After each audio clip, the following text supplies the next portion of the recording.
afternoon and thank you for joining us on CoreTV News on the Hour. I am Ebulomo Oguntoye. Members of the National Executive Committee of the All Progressives Congress are now in a closed-door meeting after President Muhammadu Buhari's opening speech. The president not only preached peace, he also urged party members to ensure discipline at all times.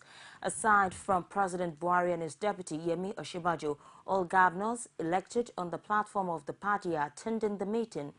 Also in attendance are the leadership of the two chambers of the National Assembly and a number of senators and members of the House of Representatives. The road leading to the APC Secretariat was also momentarily sealed off by the police and soldiers from the Brigade of Guards. The main agenda of the meeting is the crisis rocking the party since the election of Senate President Bukola Saraki and Speaker of the House of Representatives Yakubu Dogara. Suspected Boko Haram insurgents shot dead many people, possibly as many as 97, late on Wednesday in a town in northeast Nigeria. Several sources said the latest in a string of attacks in Borno State. A former local official in the town of Kukawa near Lake Chad said many had been killed after the suspected Islamist militants attacked in the early evening. A member of a local defense group said the death toll could be as high as 97. Many people were killed, said the military source, adding that the casualty figure may be very high. Boko Haram has killed thousands of people and left about 1.5 million others displaced during a 6-year insurgency to create an Islamic caliphate in the northeast of Africa's most populous nation and top oil producer. The last month has seen a resurgence in attacks, most of them in the Borno State capital of Maiduguri, the biggest city of northern Nigeria, where the army's new command center for the campaign against Boko Haram is now located. President Muhammadu Buhari has relieved the Director General of the State Security Service, Itai Kpeyong, of his appointment. He has since named Lawal Daura as the new head of the agency.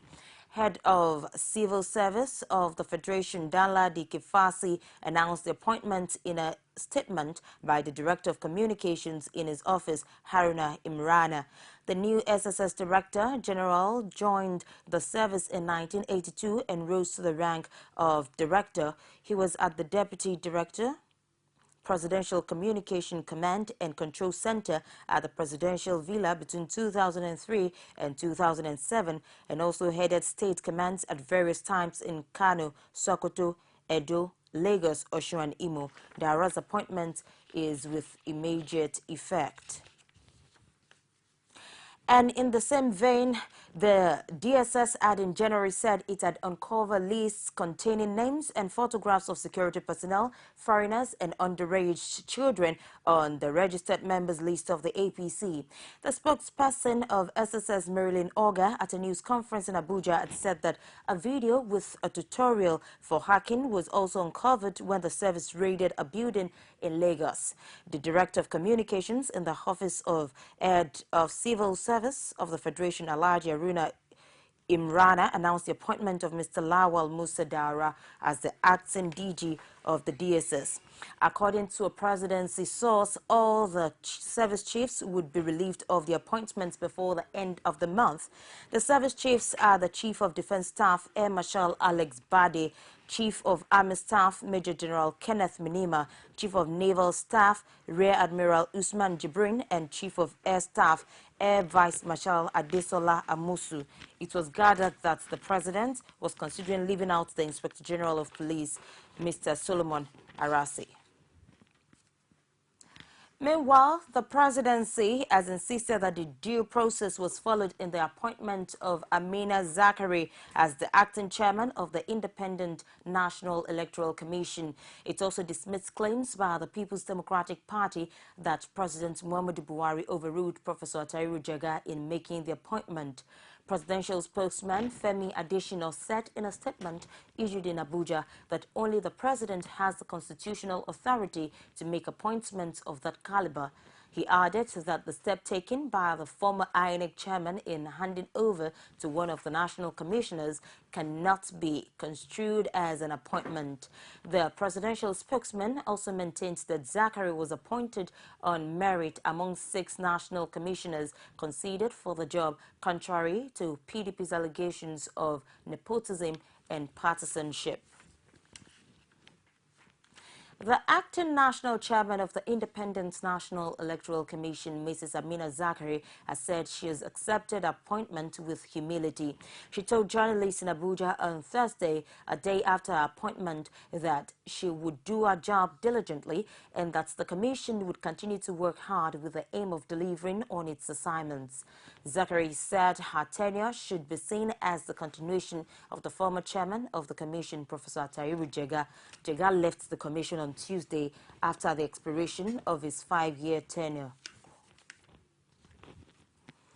National Chairman of the All Progressives Congress, Chief John Odigio Yegun, has reacted angrily to suggestions by some party members that he has been compromised. Odigio Yegun, who spoke while receiving a delegation of Southeast South-South Professionals Forum at the APC headquarters in Abuja on Thursday, said those vilifying him will soon eat their words. In an apparent response to Chief B.C. Akonde's letter, Odigio Yegun said talks about 2019 elections at this point in time is not only hasty but uncalled for. Former Vice President Atiku Abubakar has urged leaders of the National All Progressives Congress to shift from extreme positions to a centrist one in the interests of the party and the new administration. He said this ahead of the party's National Executive Council meeting slated for Friday in Abuja. In a statement released by his media office, quoted, the former vice president is calling for the concentration of positive energies on building unity, cohesion and harmony among party leaders. He said it was high time the party overcame its current crisis of confidence arising from the election of presiding officers in the National Assembly. The former vice president is not likely to be at the meeting as he is said to be performing the Lesser Hajj in Saudi Arabia. In the same vein, the crisis rocking the National Assembly seem not limited to the All Progressives Congress, as members of the People's Democratic Party differ over who should occupy some positions in the National Assembly amongst its senators. One of the senators who spoke with journalists on condition of anonymity in Abuja said powerful forces in the party were planning to install their cronies as principal officers of the party in the National Assembly. It will be recalled that the party, through its National Publicity Secretary, Chief Olisa Metu, had announced the zoning of the offices to different zones. Metu said that in the Senate, the party zones the office of the Minority Leader to the South-South and the position of the Minority Whip, who moved to the North-Central. However, the North-East and South-West, he said, will provide a Deputy Minority Leader and the Deputy Minority Whip, respectively. In the House of Representatives, Metu said the PDP caucus in the chamber had already zoned the placement of the Minority Leader to the South-South without informing the party, though the party had accepted. He said the party had accepted the decision. Metu listed other offices as zoned by the party to include the Minority Whip to the Northwest and the Deputy Minority Leader to come from the Southeast, while the Northeast will fill the position of the Deputy Minority Whip. The senator said that the zoning had pitched some influential leaders of the party, including former President Goodluck Jonathan and his wife Patience, against the Deputy Senate President, Senator Ike Ekweremadu, as well as the Governor of Rivers, Mr. Nyesom Wike. Oil workers say the recent fuel scarcity in the country is caused by the non-availability of enough commodity to cater for the country's need. This is contrary to assurances from the Nigerian National Petroleum Corporation (NNPC) in the aftermath of the return of fuel queues in many parts of the country. They maintain that the rehabilitation and construction of refineries remains the solution to the recurring crisis. Basiaye has more.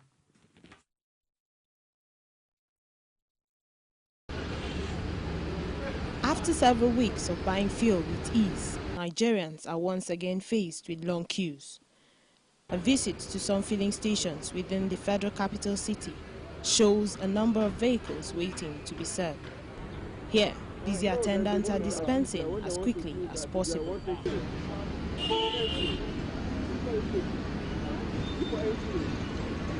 There is, however, a different scenario at this barricaded filling station where only one vehicle is being served, first in gallons, then the tank. The situation is obviously a shady one, as the attendants can be heard questioning CoreTV crew for taking shots of their activity.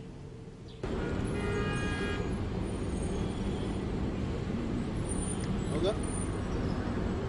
Yes. How may I help you? I'm a journalist. Huh? I'm a journalist. While residents of Abuja metropolis are still trying to understand the cause of this recent scarcity, those responsible for marketing and transporting the commodity have an answer. They lay the blame at the feet of marketers and government. We've overemphasized this issue of fuel scarcity in this country. We've said until the country is refining locally, we will continue to experience this issue of fuel scarcity in this country if we depend solely on importation. And then if we also depend on issues of payment of subsidy and not allowing the market to be deregulated, currently we'll continue to face these challenges we're facing, because those out there who are importing petroleum products today must be paid their subsidy. Those who are there that are also importing will want to make profit from their business. And until that enabling environment is created freely, we will continue to experience what we're experiencing. In the coming days, Nigerians are hoping that the government of the day finds a permanent solution to the on and off fuel crisis in the country. Basia Ye, CoreTV News, Abuja. It's the CoreTV News on the hour. We'll take a break and return with more reports. Please stay with us.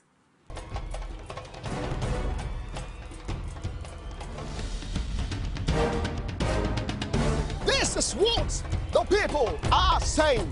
You don't run a big economy with generator. They need to do more in terms of energy and power. Many things to do for this Nigeria about lights, water, and new TT. For Nigerians that are not gullible, we know that good laws have done nothing good for this country. Buhari won the election convincingly. Talk to our husband that you should keep promise about what you said, and because people are watching you, another election is coming. Because some people will stand for Yoruba land, will be strong man, you don't die. This nation is moving forward. The best is going to take place. The people giving voice to the voiceless. Many thanks for being there with us, and for more on CoreTV News and for other information, you can visit our social media platforms on Facebook, facebook.com/CoreTV News. Tweet at us at CoreTV News NG. And on YouTube, youtube.com/CoreTV, leave a space the news. In the bid to actualize the desires for adequate power supply of his people, the Imo State Governor, Rochas Okorocha, has visited the Egbema power plant to inspect the level of work done. The 330 watts power plant has been under construction for about 9 years with no proof of its coming to completion. Our correspondent, Ajibade Awofeso, has the details in this report. The power plant, which was geared at providing power to the people of Egbema and Imo State at large, has not been able to see the light of the day due to the snail-paced work. Having seen the level of work at the site, Governor Rochas Okorocha reacts. Let me inform all of you that I'm here on the directive of the President and Commander-in-Chief of the Armed Forces, President Muhammad Buhari, who has taken interest in making sure that we have steady power supply in Imo State and by extension in Nigeria. And as you know, General Buhari is a man who is straightforward and wants to get things done. I've come here to inspect the speed of work, and from all indications, I tend to agree with what the Royal Father have said, that this job is not moving the way it should move. Correct. He reaffirms his visit to the site is to see to the completion of the project in order to implement his campaign promises. I want to make an appeal to the contractor, and I want to see your chairman as quickly as possible this week so I can take him before the president, and so we can get this job completed. Thank you. Imo people cannot continue to be in darkness. The Hajj is in darkness, the entire state is in darkness. And if we have 330 megawatts of power, then this factory, industry, job, I don't know about, will start immediately. The traditional ruler of the community, His Royal Highness Sylvester Okwodo, in response to the governor's kind gesture, thanked him for having the people at heart, even as they hope to see the dawn of the project. Ajibade Awofeso, CoreTV News, Owerri. Aggrieved workers of a defunct oil service firm on Thursday staged a protest at the Central Bank of Nigeria to compel the bank facilitates the payment of the entitlement owed by Assets Management Corporation of Nigeria, AMCON. This, they say, is because AMCON took over Seawolf Oil Services Limited after the company management defaulted on a 25 billion naira bank loan. The oil workers who have been laid off demanded the sack of the AMCON Director General, Mustafa Chikobi. These are some of the workers inherited by the Assets Management Corporation of Nigeria after it acquired Seawolf Oilfield Services Limited, a Niger Delta-based company. They represent the over 200 staff laid off after the acquisition and have for some time been demanding their entitlements and outstanding 22-month salaries. Now they have come to the premises of the Central Bank of Nigeria to make known their demands. This is their spokesperson who narrates their ordeal. For the past 2 years now, as I'm talking to you right now, there's no formal letter of termination. There's no formal letter of, okay, go back. The risks are there in Lagos. Doing nothing, stack. These are working assets. If you want to take an asset, if you said it's a workable asset, so you can't take an asset without liabilities.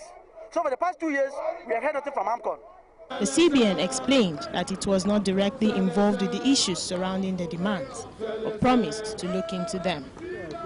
A top official of CBN who addressed journalists after the protest group had dispersed said that the bank would prevail on AMCON to settle the aggrieved workers. They have come with their problems and we're trying to listen to them. If they had written earlier, this wouldn't have even come up. But there was no formal now review and response. The former staff of Seawolf have been in Abuja for over 4 weeks, exploring all available means of finding solutions to their situation. In the spirit of Ramadan and at a time when the nation is experiencing political change, politicians have been urged to respect the oath they swore to when they assumed public office.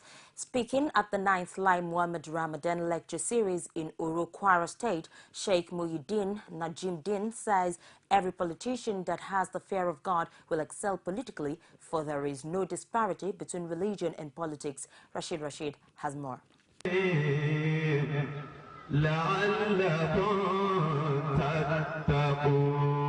Speaking on the theme, religion and politics, the guest lecturer Sheikh Muhyiddin Najimdin advised that the notion of differentiating politics from religion should be dropped, saying the swearing of oath by public servants before assuming office attests that politics and religion are interwoven. He, however, advised politicians to change their ways, especially during the season of Ramadan and in compliance with the change mantra in the country. And I'm telling you today, you cannot separate, you cannot segregate, you cannot dislocate, and you cannot even cut off politics from religion. Because the day you are being sworn in, you sworn an oath, either the Bible or the Quran. Because the two books happen to be the manual for you to live your life. Manual of life, code of conduct, human code of conduct. For you to be able to serve justly, to be able to make pronouncement justly, for you to be able to make decisions and authorize things for the benefit of the masses.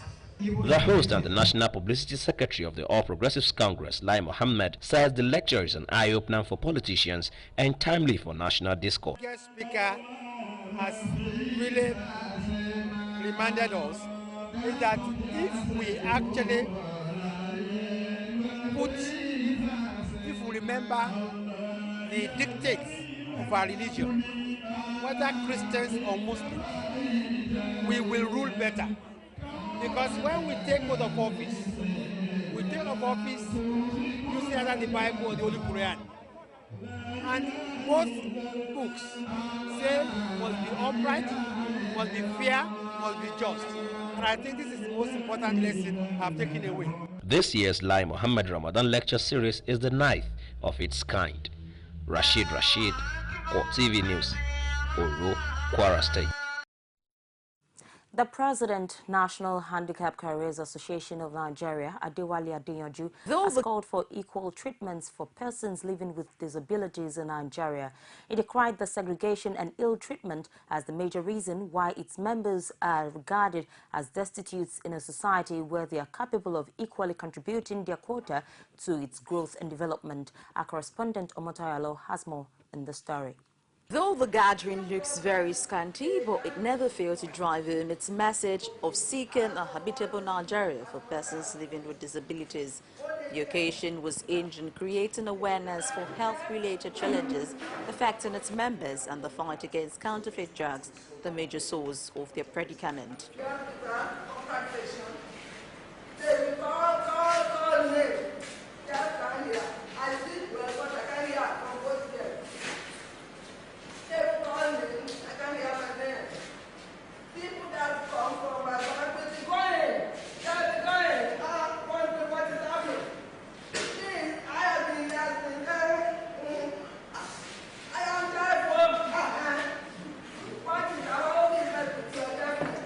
Representing the medical director of LASUT, Lachinwo Laide, who is also the director of medical social services, LASUT charged the group on the need not to see themselves as disadvantaged in the society.